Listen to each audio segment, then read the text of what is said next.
Hey DJs, are you struggling to get gigs or feeling stuck in your DJ career? It's time to level up. Grow My DJ Business is the Discord community designed to help you take your DJing to the next level.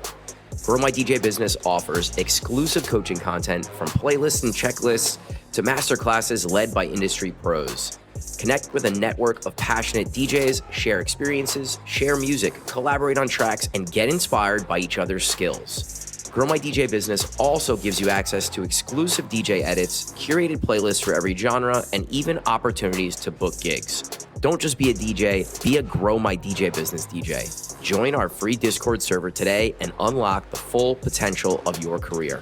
Click the link in the show notes or check our Instagram profile at Grow My DJ Business Podcast to join now. The Get Down is brought to you by Digital Music Pool. Digital Music Pool is the ultimate record pool for professional DJs looking for the hottest tracks and exclusive hits updated daily in an easy-to-use platform. You can find exclusive edits from myself, Cream, Adam B., Andrew Marks, Angelo the Kid, Armin Avero, Chumpian, Dan FX, Castra, Pat C., and Samus J. only on DMP. And we're giving you a chance to try their service for just $9.99 for the first month. All you have to do is click the link in the show notes or on the Get Down or Cream Instagram pages, create an account, and enter the promo code CREAM at checkout for your discounted month. DMP is my go-to record pool for new and exclusive music to play in my sets. So become a member for just $9.99 for the first month with the code CREAM and check it out for yourself. Click the link in the show notes or on the Get Down or Cream Instagram pages to sign up now. You will not be disappointed.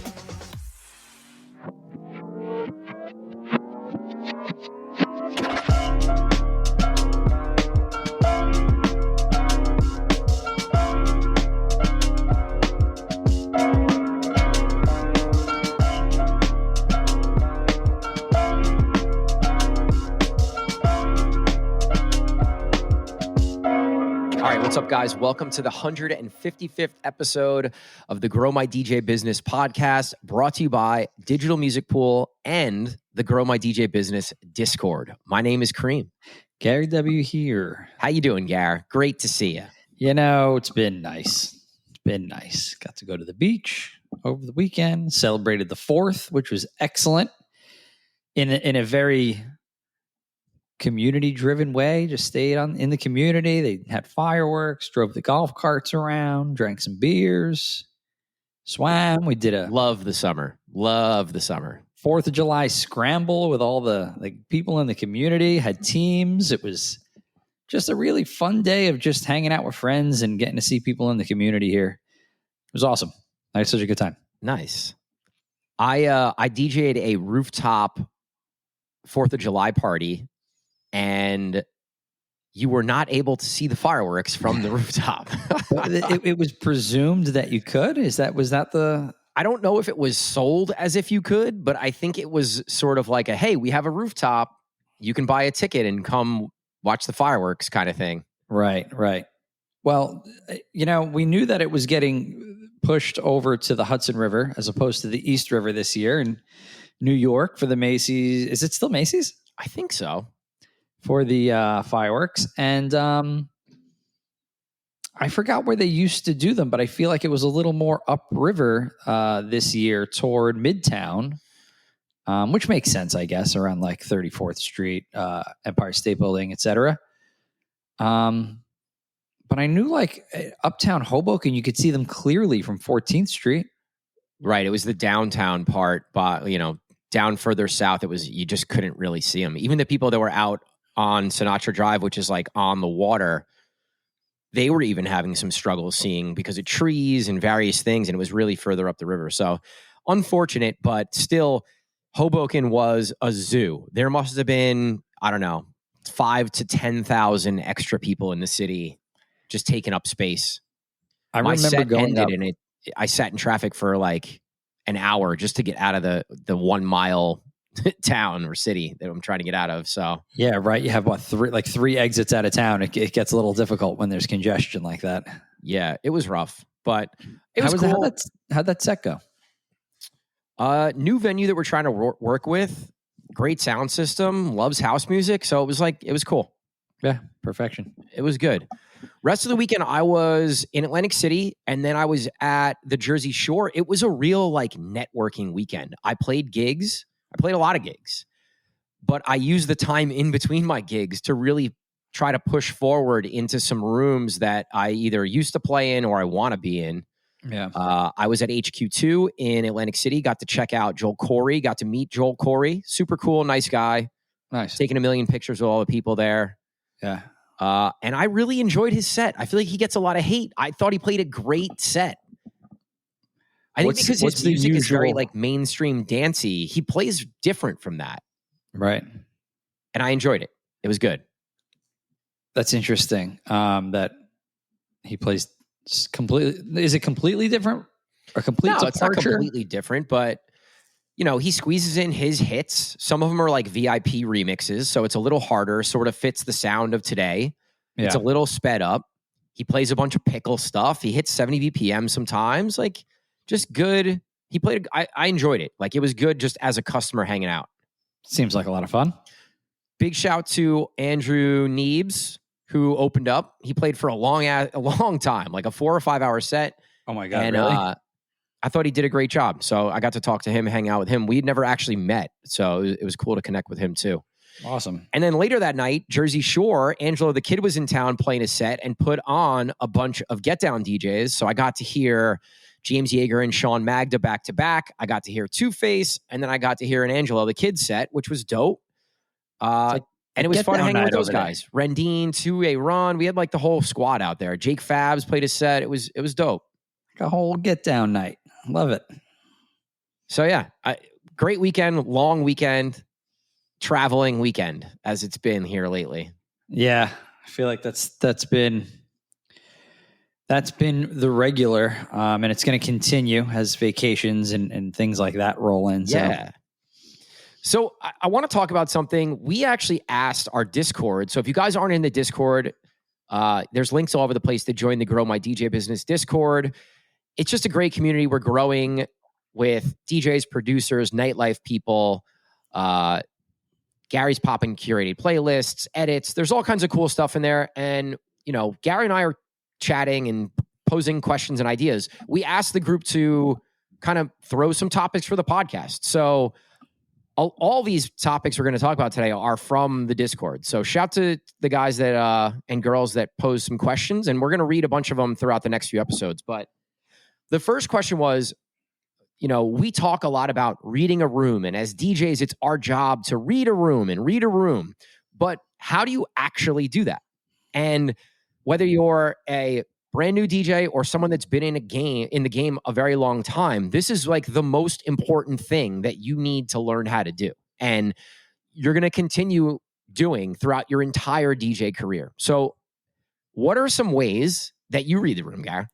The first thing that I do when I walk into the room is I take a look around, and I just like to kind of understand who's in the room. And I look at things like race. Look at things like age. I look at things like what people are wearing, because I feel like sometimes that leans into the type of music that they might be into, and kind of take a shot in the dark. And if I'm reading people the right way. I think age is a big one for me, especially in a lot of the venues that I play, because it can be anything from 21 to it could be anywhere from 21 to 45, 50, right? Especially in the beginning of my night. And that's kind of where I start from, right? I know that my peak hour is going to be my peak hour no matter what happens. It's just how am I going to get there? Right. It's the journey from first song to that first peak hour track is the dance that you do. And a lot of times, I can read the room pretty correctly from Jump Street. And then after I play that first song, well, it's like, okay, well, if I don't get a reaction in the next 2 or 3, I'm going to move on to whatever the next genre is, whatever the next thing is that I think is going to garner some kind of reaction, whether that's a head bob or somebody getting up to dance or grabbing a group of girls getting out and singing or whatever it might be. And then I start to kind of maneuver right from there. this is just in a very, how to read a room. Like sometimes I'll have my first 3 or 4 songs that I want to play, that I want to listen to, that I know aren't going to work all night. Like sometimes I'll do that and start there and then start to read after that. But not to say that you need to be reading right off the jump.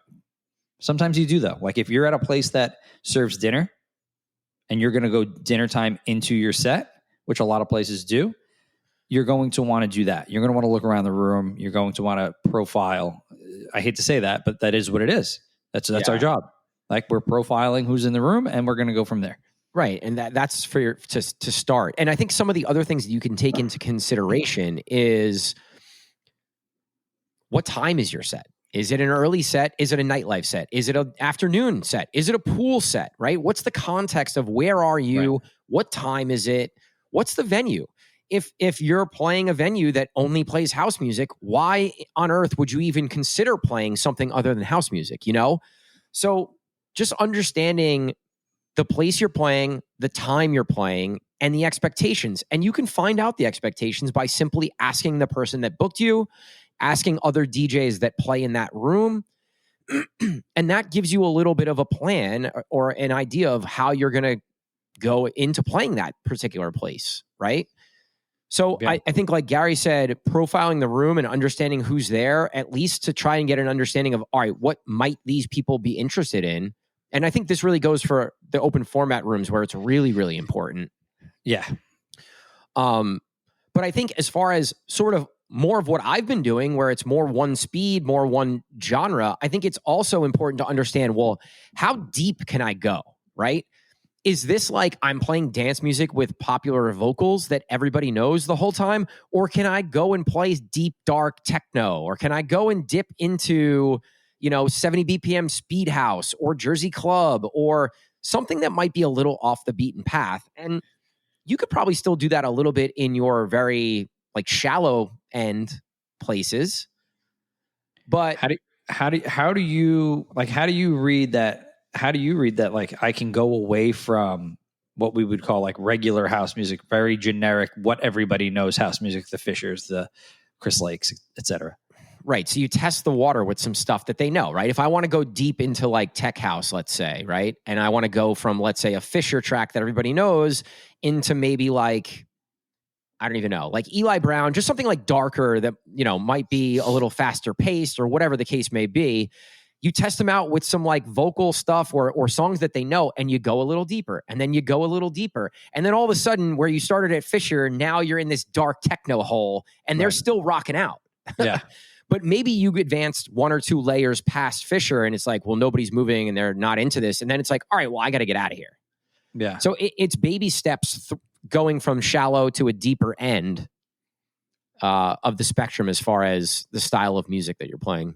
I think a good way to go about this conversation is like I can take more of an open format because I don't play full house sets. I just don't do it. It's not something I do it 0% of the time. I play super open format sets everywhere, and I think you really play more of those higher end rooms that you're playing artist sets and things like that. So I think you can really speak to how you read those kind of. Right. I think that's the other thing, right? No matter what room I'm in, I want to play how I play.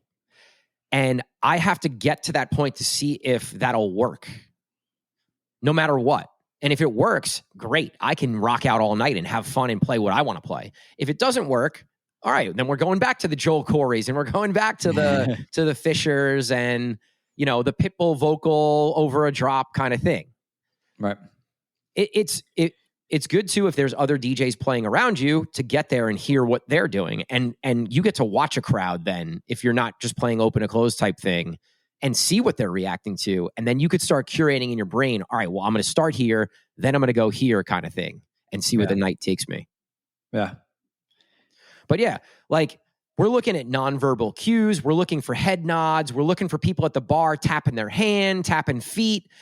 Especially early in the night, you have to look at like some other things other than people raging in front of you with their hands in the air or singing the songs, because you got to get them to that point first.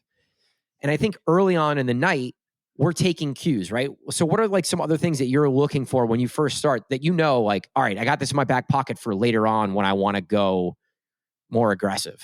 I think that, yeah, right. Like I'll sprinkle in a track or two that I think is going to garner a reaction. I hope is going to, that I can, like you said, put that genre or put that type of music in my back pocket for later on. And like, once I put that on, I'm looking around like, how many people are singing along to this? How many people are maybe got up to dance to it, like on an earlier side of things? So it would be like, okay, if there's like a big Afro beats record out right now, right? And I'm trying to get there. I know that's going to be a big part of my set, but I don't know if this crowd's going to mess with it. Like, okay, I could play Party Animal, Gallier Party Animal, like early.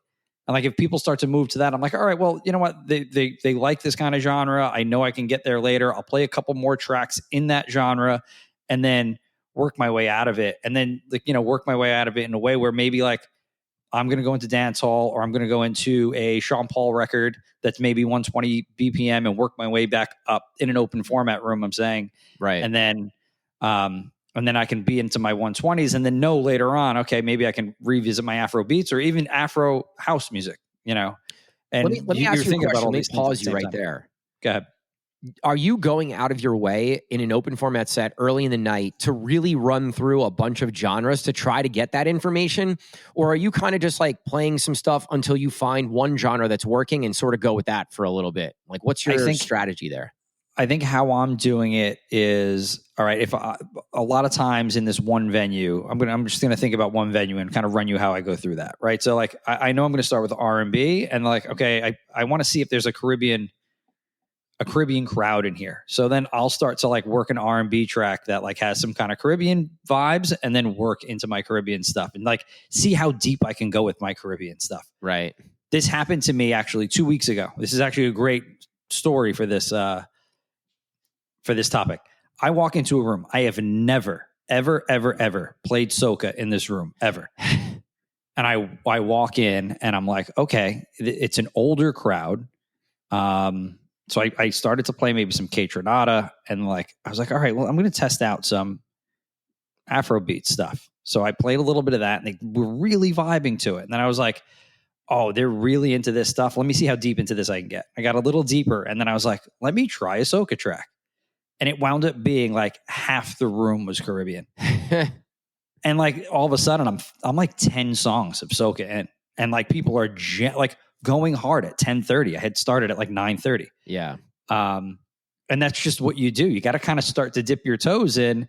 And then as you could see, people are reacting, just keep going deeper and deeper. And then you get that feeling where it's like, okay, I think they've had enough. And now I got to switch genres. I think it's important to find that crew early, because if you find that crew early that starts making it fun in there, as people walk in, they stay. Right. And that's how you create a vibe and create a party. Whereas if you don't find that group of people that's going to kind of get the party started, people might walk in and leave because there's no vibe. There's people just sitting around and it's not exciting or cool. Whereas if they walk in, there's like a group of 10 people dancing around or 20 people dancing around at 10:30. They're like, oh, this is great. This is going to be like a dance party. We're going to have a good night kind of thing. I could have stayed in that Keinmusik that night, right? Because you know what? The vibe of the room was like chill at the time. But it was like, all right, well, I think I just ran into one track and I was like, wow, they're really vibing to this Keinmusik version of this dancehall track. And I was like, well, let's try regular dancehall. Right. And then that's kind of how that goes. In a room that's open format where maybe you're playing differently every time, I think it is important to try to move around and play a bunch of stuff early just to see, right? Like, what's my crowd tonight? Because sometimes they want to hear R&B. Sometimes that you can get away with a bunch of house music early. Sometimes it's going to be a hip hop crowd. And then maybe you could drop into some like Jersey club stuff. So I think like testing your audience, playing a bunch of genres early, and taking those cues from the various groups of people that are reacting to certain things is really important, and a great way that later on in the night you can come back like, oh, I remember this group of people that's still here rocked a Jersey club. So I'm going to hit another little mini Jersey club set in my peak hour. Right. I think within reason, right? Like, and meaning, because some people out here might not think of like, okay, I shouldn't be playing Jersey Club at 9:30 and people are eating dinner. You know what I mean? Like, you should know, like, you shouldn't be playing that. You can get. I have like more chill Jersey Club that's just like a sped up R&B style stuff. Okay. Yeah, there's a new style of music. I forget what it's called, but it's Jersey club style, and it's like sexy R&B, like not as aggressive. Right. Like, yeah. So I think, yeah, but it's just important to know, like, you can't go too big too early. You're going to test that stuff more between your 11 and 11:30, right before your peak hour goes. It's hard to say, right? Because every venue is different and every DJ set's different. Every situation's different. Yeah. Like sometimes we're starting at 9 or 10 o'clock, and sometimes it's a 2-hour headline set from 12 to 2 kind of thing. So it's a little different. I'll speak a little bit to the headliner thing, right? Because a lot of times I'm playing a bunch of open to close, but I'm doing a bunch of headliner stuff too. And I think instead of me being able to play the room and test out all those things, like I said earlier, like getting there early, seeing what's happening. If it's a new room you've never played, it's really important to ask a lot of questions, talk to the staff, talk to everybody, and then make sure you have a couple, like, that's going to work, records that are just going to hit no matter what, right? I mentioned Pitbull before, but like some of those just classic up-tempo, feel-good songs that everybody knows, it's a great idea to maybe start there, get your crowd a little bit, introduce yourself, and then you could start kind of dabbling into the other subgenres and just like hook them first, and then you start dabbling into the other genres later in the night. Whereas if you're opening the night, you're going to kind of bounce around to start and then kind of go into that set that is going to work. So it's a little opposite. Yeah. Yeah, that set to me is harder, but it's because I do that a lot less. And I feel like whenever I have done those sets, I kind of stick to what I'm thinking I'm going to do. Yeah. That's why I like to play. That's why I'm a long form DJ. I like to play long sets. Because I like to play a lot of different genres, and I really like to read rooms at different types of the night. That's the challenge that I like. I feel like when it's cramped into 2 hours, I find it way more difficult. Yeah. I don't know. I find it for harder. Open format it takes so much longer, and it takes so much more time. It does. And like, I always talk about how before every gig, I basically create a folder of music that I'm going to at least maybe play or think about playing in that set. When I do these open format sets, it's like, all right, I got to build fucking 10 folders of music because I don't know what I'm going to play. So I think like having folders organized and really focusing on, this week I'm going to update my Jersey Club folder. This week I'm going to focus on my EDM folder. This week the Tech House folder. And just really making sure that you're rotating through those folders and keeping them updated. Because when you are playing open format, it's impossible to just prep specifically for that one gig. You're going to have to rely on the folders that you have in Serato that are existing. It's just not possible to create one folder, Yeah, I went into one of my folders last week and realized that it was just a hot mess. It was a hot mess. It was so messy. Like, I wanted to go into that genre, whatever it was in the 2024 version, the folder of that genre. And I couldn't even go in it because I didn't organize it. Yeah. So I didn't know like what those top 5 hitters were in that in a quick time. Obviously, if I wanted to let a track go out 2 verses, I could have, quickly organized something, but like, I wasn't doing that in the middle of my set. No. So I just kind of let it be. And I was like, well, frig it. I'll just organize it for the next time. Yeah. It's super stressful to me if I have unorganized or old folders and there's not music that I'm excited to play in those folders. And I think something that we do as DJs, we're always downloading the new music, right? I'm on the record pools. I'm on the Bandcamp and Patreon. I'm on all these different places, SoundCloud, downloading, and organizing that music. But I think sometimes it's really important to say, hey, I'm not downloading any new music for the next week, and I'm going to sit here and really prep out a bunch of folders. And I'm sort of going through that right now because I am sort of trying to transition over to DJing fully on sticks. It's a work in progress for sure, but the most important part of being able to do that is making sure that your crates are extremely organized. Yeah. And with the computer, it's a crutch because I could just type stuff all day. I type in song names all day. And I've been doing this long enough that if I'm playing one song, I can think of a bunch of other stuff that works in that zone, and I could just type it in. So I'm going through it right now, guys. Like, I need to tell myself for the next 2 weeks, we're just organizing sticks and Serato, and that's it. No new music. Organizing existing music, I feel like you'll have your best DJ set. I've had my best DJ sets on just reorganizing existing music, not on downloading new music. Because realistically, at 90% of these open format spots, what people are going to get most excited about is the stuff that they know.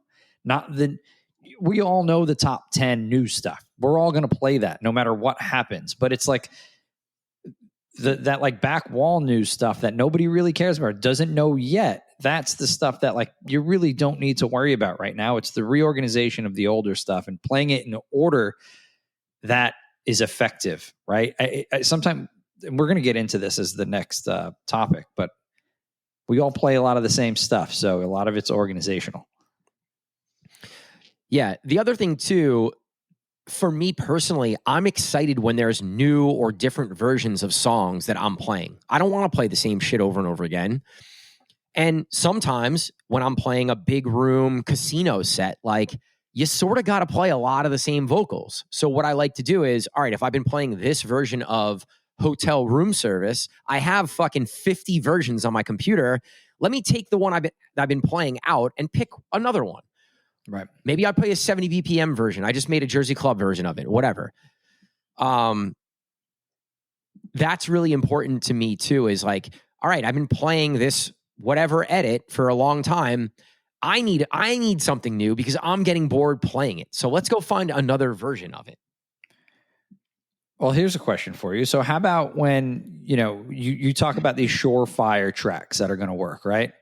Well, what happens if you do pick a remix of this surefire track and it kind of falls flat? You lose your room and you got to regain your room. Like what's your tactic to grab them back?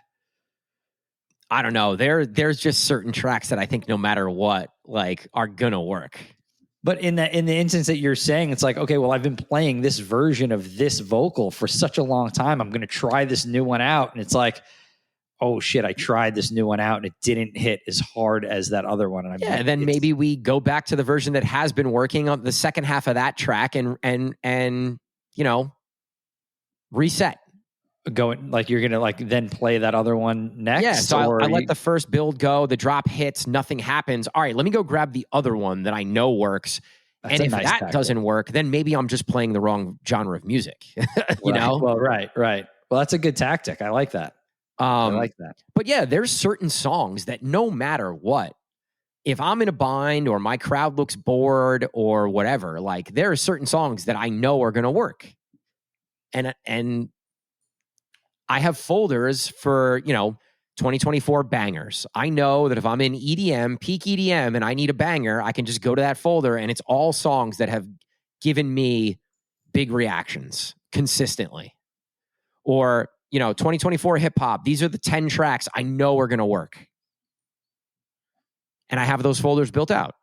Nice. I have something that I haven't done in a while. Like I have to be feeling pretty good about myself. Pretty saucy usually if I'm going to do this. Like if I see that I played a track and I kind of lost the dance floor, I try to think of the most left field, other direction thing that I can think of, but garners usually a huge reaction, right? So if I'm playing house music and I just played a great song, everybody was going crazy. I play this next song, it doesn't hit, right? And it like really falls flat. It's like, well, what can we do to like wake people back up? Kind of like a smelling salt situation, Yeah. And like if that happens and it's like, okay, well, this house song just like missed, I'll like dead the song and like have it go silent in the room and like drop something like public service announcement, Jay-Z. Yep. Right. And it's completely different. Now everybody's like, holy shit. And like they're back involved. Right. Instantly. You create a moment. Right. Creating a moment is the way to get your crowd back. The number one way. I love silence. Like I love that as an effect. Do you just like echo? You echo out or spin it? Echo. I echo spin a lot. So like, do you just like echo it out and then like scratch in public service announcement or whatever? All I do is win or whatever. Insert banger. what I'll do is I'll echo. You still play and like service announcement? I don't. And you know what? I was like, damn, I haven't played that song in so long. I was thinking about it last week and I'm like, fuck, I haven't played the song in so long. And would people even know what that is? Probably. I don't know. Guys, comment below if you even know what public service. I know you guys know what it is, but when's the last time you heard it out? And would the younger, if you're a club goer that's 21 to 25, like, would you even be interested in hearing that? Do you know what that is? Hell no. I think that's older crowd, hip hop crowd only. I know, but I was using that as a complete weird, that would be a left field thing to play. But anyway, I'm a big like echo out and then just hit pause and literally let it go silent for like a second or two where it gets awkward. Yeah. I don't even scratch in. Just, allow me to introduce myself. Yeah. I like it. I think a couple other ways in creating a moment. Shout the birthday people, right? Like, I heard somebody do this the other day. You could echo out. You could use the mic, right? You use the mic as a way to recapture the crowd. I have a bunch of birthday edits that I created that have a slam at the very beginning. So it's just like an impact, a down sweep, and then it goes right into birthday bitch. It goes like a bunch of different ones, bunch of different genres. It's like the ultimate. If I'm in a bind and it's around midnight, we're going to create a birthday moment. Yeah, it's fantastic. And it's the same thing, right? Echo, spin out, whatever, silence or loop or whatever, jump on a mic, get the birthday people going. Like, there's going to be somebody that gets hyped when they hear any birthday song.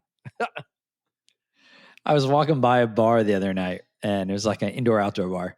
And people are just sitting down and I can hear from 2 blocks away. Like, I don't know what this DJ was doing. But as I got closer, I can tell that he was just shouting out birthday people. Yeah. And he was playing birthday tracks. And people were sitting down partying so hard. And I was like, this guy's good. I don't know who he is. I don't know what this place is. It was 2 floors up. Right. If it's a restaurant, like a lot of people are probably going there to celebrate something, right? If they're going down on a Saturday night. Right. That's why they're there. Right. It was great. I don't know. Like I said, I don't know who he was, but he was doing a great job. Place looked fun. Yeah. So yeah, guys, find a way to create a moment, however that is, whatever style of music that is. If your crowd looks bored or they're not reacting to anything specifically, try to create a moment. And that's going to be the title of this podcast. Perfect. I'm glad we don't have to think about it. You don't have to text me later. I know, like 2 days later, like, what are we going to name this podcast? So let's go back to something we talked about a little while ago. And it's just, and something that you said that, you go and grab different remixes of the same songs that you're playing. But like, we all do play the same music and it infuriates you, right? Like, I mean, it's something that you don't like at all. Like promoters we work with, like J Diamond, Slav, like, you guys all play the same music. DJs all play the same shit. Which is fine. We all sort of have to play what's popular, right? That's what we do, right? We just find creative ways to do it and we find our own ways to do it. But what I will say is, all right, well, if everybody plays the same thing, then why are you hiring a DJ? Just put a Spotify playlist on and play the hits, right? Or True. I would say, give me the top 100 songs, top 50 songs, top 20 songs, and I guarantee you I will create more energy playing those 20 songs than half the other DJs that you hire or all the DJs you hire, whatever. That's the big part of it. I can create energy in playing the exact same music, way more energy than another DJ. And that's why you're paying me. That's why I ask for more money than other DJs. Because I find ways, and we who are higher end DJs find ways to make the same songs interesting and keep your crowd having fun and excited. And there's a lot of ways to do that. Yeah. I think that, gosh, there's a million different ways to go about this. I mean, it is true. And there's a million different remixes of a million different songs, and it's finding the ones that, it's finding your style of those songs and then putting those together in a way that it does create energy naturally, right? And if you can string together a set that is pretty cohesive, then you're a damn good DJ over if it's a 4-hour set, right? Like, even if it's a 2-hour headline and you can do 2 hours of straight energy and like not give people a break, and it's stuff that they could sing along to, but you are able to give people a break in a way where they don't realize they're getting a break. Like you're good at what you do, right? Yeah.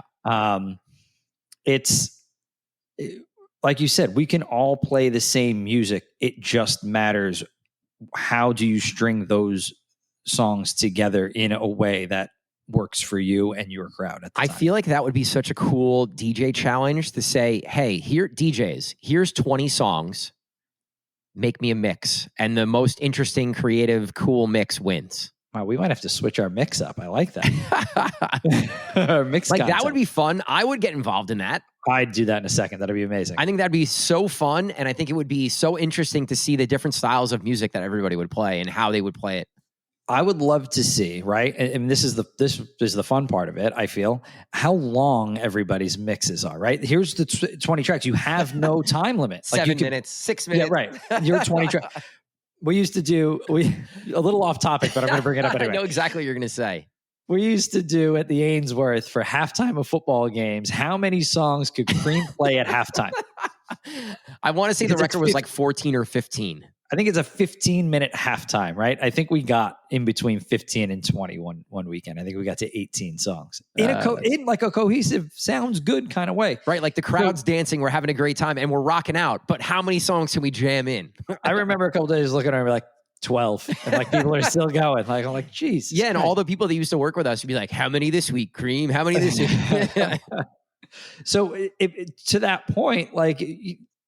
You can be given 20 songs and it could be a 7-minute mix or it could be a 30-minute mix, 40-minute mix, So there's a million ways that you can mix a song and it's especially 20 different songs. Yeah.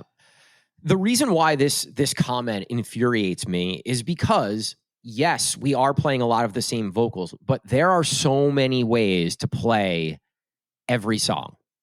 For every hit there is a version of that song living somewhere that's Jersey club, house, hip hop, like it's Baila Funk, there's a version of everything out there. So it's curating your sound, curating something that the crowd is going to be into. And there's just so many ways to get creative. SoundCloud is an amazing tool.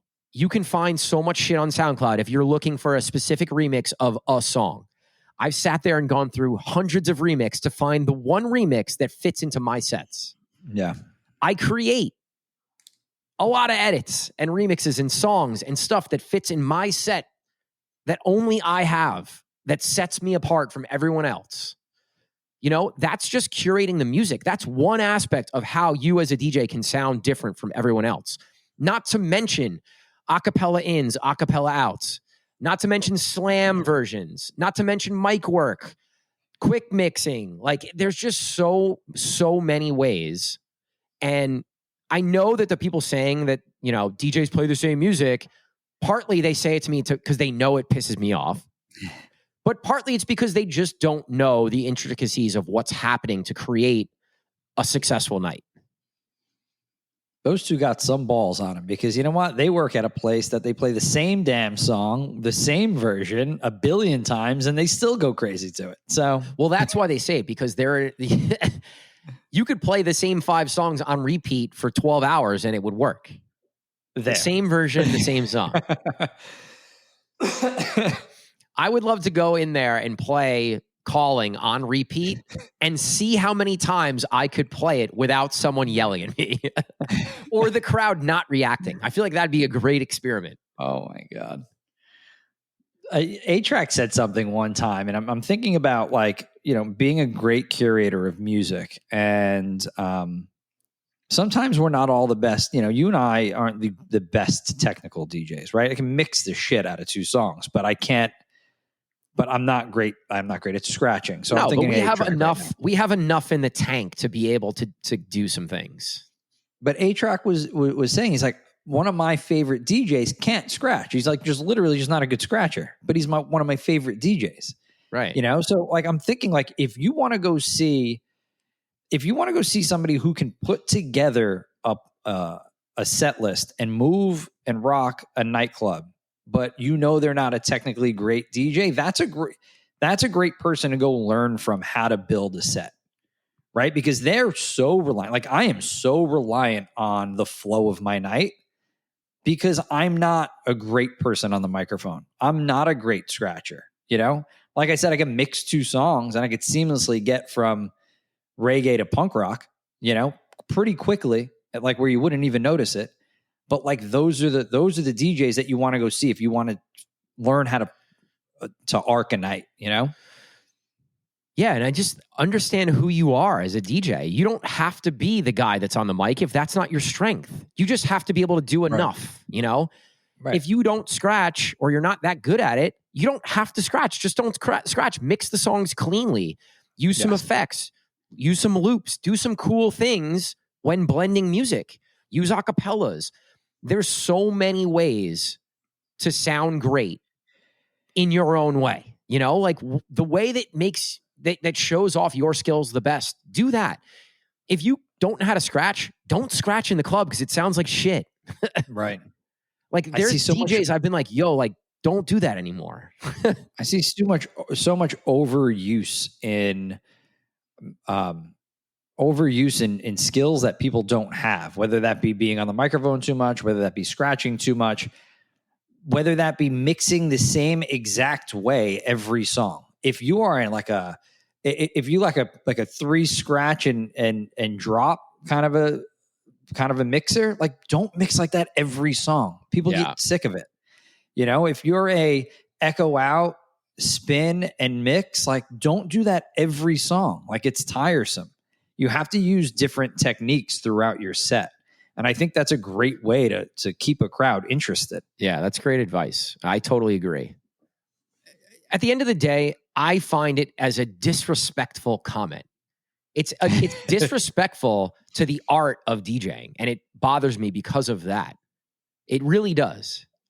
And people don't understand how much it takes to be good at this craft. I'm laughing. And how many hours it takes and how much practice and how much work to be able to play for 2 hours or 4 hours or 5 hours. Yeah, it's fun. Yeah, I could teach you how to play 2 songs in an hour probably on decks. But there's a far cry from being able to mix 2 songs together and being able to be a headliner DJ. It's like a world apart. It's a world apart. Some people never get there. It's a world apart to me sometimes in just being a good DJ that can play a local bar to being able to be like a headliner, party rock, nightclub DJ. That's what I'm saying. Some people never get there. It's hard. It's hard. It took me a long time. Yeah. Somebody had asked me like, oh, like, how do you, how long did it take you to get to where you're at? Like, I don't know, 13 years? Like, oh, not like a year? It's like, no, like 13 years. Yeah. Of playing crap gigs. So it's interesting. And some people just won't ever, like, I'll never go play shows that you play ever. That'll never happen in my lifetime. Yeah. You don't really want to though. If you wanted to, you've done it and you could have continued doing it. Right. I guess so. But like, I don't know. I'm just saying in the grand scheme of things, a lot of DJs who start will never get to that level. No, it's fucking hard. Right. That's my point. Like there's less and less venues. There's more and more DJs. How do you set yourself apart? It gets tougher. It's gotten tougher. It was tough when I started DJing, and it's only gotten harder. Yeah, for sure. I hope these guys don't hear this episode because they are going to bust your balls till the fucking cows come home. Oh, Justin and Slav? Yeah. Oh, yeah, Cream. Shut up, Cream. You can't tell me that you're not playing the same set as the next DJ. If anybody knows Jay Dime, that's absolutely hilarious. All right. I'm going to break some hearts on this next topic, and I apologize ahead of time, and maybe I'm just a hater. Maybe I'm a hater. notes If on I'm it. just a hater, call me out. You can call me out. It's okay. I'm going to call you out right here in the episode. I just don't understand the Keinmusik like explosion. I don't understand Keinmusik at Brooklyn Mirage. I don't understand how you could listen to that music for more than a few hours type thing. Like, I just don't get it. Help me understand. I don't like they 2 days at Brooklyn Mirage. Like, incredible to me. There's that many people that want to go do that. Well, I mean, man, where do we start? I just don't get it.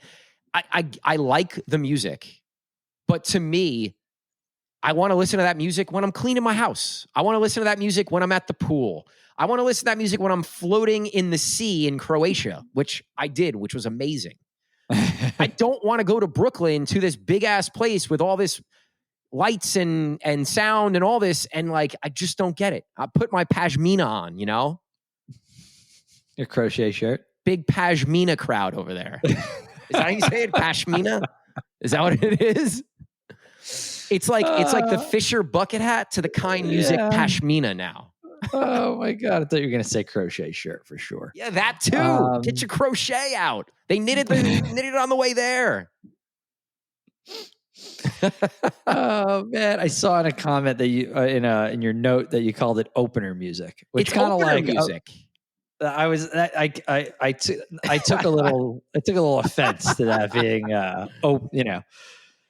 I think calling it opener music, I think that's a very subjective thing because I'm like a straight fan of that genre. I'm not just a fan of them. What is the genre? Is it Afro house? What is it called? It's somewhere. It lives in Afro house land, but it's not straight Afro house. It's really what we used to call what it used to be progressive or deep house. We would call that deep house, right? House. Like when I would go out, right? Like minimal, you would have to go minimal, right? Minimal deep house progressive is what it used to be, right? The guys who would used to play that would be like Seth Troxler, who's still around, and Sasha. And Ben Watt from everything but the girl. Yeah, like those were all skips for me. Those are all right. And we would have to go out and find little bars that played this. And I'm talking like 100-person bar, right? And they'd sell tickets, and you'd go. Hotels would usually pick up these parties. Yeah, this is great hotel lobby music. But they're still parties, and they were, the sound was great, and there were great DJs, and there were great producers, and I had never met. When it was less popular, I had never met a more passionate group of people about music. For whatever reason, they were more passionate than the next guy that was playing techno or that was playing EDM at the time. Because EDM was just starting to blow. And now I feel like with the popularity of Black Coffee, and Black Coffee just played MSG last year or this year, one or the other. It was in the wintertime. And with the popularity of like a Shimza and with the popularity of Afro House and with the popularity of Afro Beats, I feel like so many more people are kind of exposed to more cultural music. And I think that also with the popularity of electronic music as a whole, it was just only a matter of time before this genre really blew up, right? Where that you can just play kind of chilled out music, and the drops is really what it's all about. Like all those little minor drops is really what it's all about. You call it a drop? I don't even call it a drop though. It's not very really minor. Drop. No, they're not. It's like, the drums came back in. Like right. But it's all about melody. It's not so much about, I feel it's not so much why I listen to it is more melody and vocal. Like if there's a vocal. Well, I think the vocal part of it is now, as the music's getting more popular, I think the vocal part of it is kind of coming. And now, guys, I think the music is good. I'm not like hating on the music overall. You don't get the live experience. I don't. And maybe I just have to go and experience it. But I don't know. I don't. It's just so far away from the music that I like and listen to, and that's probably part of the reason why I can't understand it, because it's just not what I like generally. I would rather go to that personally, then go see, I don't know, name somebody. We could, because we talked about Fisher. Like, I'd rather go headbang at the rail and listen to fucking dubstep and Ray Volpe and Subtronics and all that shit than the chill house stuff. Yeah, I have way less. Yeah, I'm ready to headbang at the rail. Yeah. I want to chill out in the back and like have a cocktail and listen to that. I think part of the reason why I hate on this is because like I feel like it's all the people that like, I don't even think they understand the music or like the music. It's just the cool thing to do now. And that's why I hate it. Because everyone's jumping on the bandwagon and getting their pashmina and going to fucking Brooklyn Mirage till 7 a.m. because it's like the cool thing to do. It's like the people that hold on. It's like the people that go to the Yankees playoff games because it's the cool thing to do in New York and Yankees are in the playoffs. Like, that's what I equate it to. What is this a product of? This is a direct product of. Do you know? I mean, I don't know. Could you take a guess? It's a direct product of everybody going down to Mexico and everybody Instagramming that, like Tulum stuff. Yeah, Tulum vibes. That's what we want on the roof. Tulum vibes. Gary, my computer's gonna die, so talk. I gotta put a charger in. So like this Tulum vibes, phenomenon has become a thing, so much so that like when we book places, like even we book a market, or we were booking like a farmer's market on like a Tuesday. And what did the head of the farmer's market want? "Quote unquote Tulum vibes," which is such a strange thing to be requested. And then it was like, okay, we're going to do this rooftop, this one certain rooftop. And what did that manager want? We want "quote unquote Tulum vibes." And then you go and play real Tulum vibes and like, oh, no, that's not what we want. It has become just an overhyped, overused "quote unquote genre.